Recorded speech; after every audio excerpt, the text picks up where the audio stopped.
এইবিলাক চাই আছে লোকেল হাঁহৰ পোৱালি। আৰু এই দাদাজনে পোৱালিখিনি লৈ আহিছে আজি। দাদা ইয়াত কিমান পোৱালি আছে?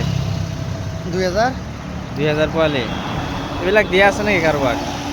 দি আছোঁ, কোনোবা নিলে দেওঁ।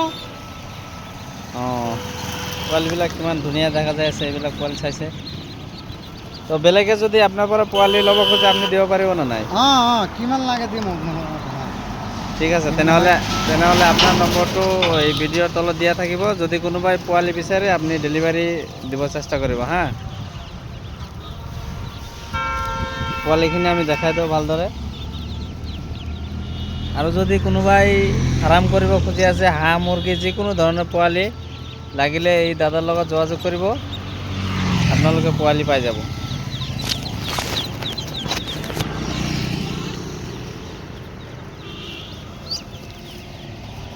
ইয়াত 2000 পোৱালি আছে। আৰু এড্ৰেছটো হৈছে কলেজ ষ্টাডিং। এইটো অটো গেৰেজ এটা আছে, অটো গেৰেজৰ সন্মুখত। অটো গেৰেজক সুধিলেই কৈ দিব। দাদাজনৰ নাম হৈছে ছাবদান হুছেইন আৰু তাৰ নম্বৰটো দিয়া থাকিব। আপোনালোকে যোগাযোগ কৰি হাঁহৰ পোৱালি বা মুৰ্গী পোৱালি যিকোনো ধৰণৰ পোৱালি লাগিলে ল'ব পাৰিব। আৰু এই দাদাজনে এই পোৱালিখিনি ডেলিভাৰী দিছে, যিহেতু কাষ্টমাৰ আহি আছে, ফোন কৰি আছে, কাষ্টমাৰ ইয়াৰ পৰাই লৈ যাব। যদি আপোনালোকে পোৱালি বিচাৰে তো দাদাৰ লগত যোগাযোগ কৰিব বুলি আশা ৰাখিলোঁ। ধন্যবাদ।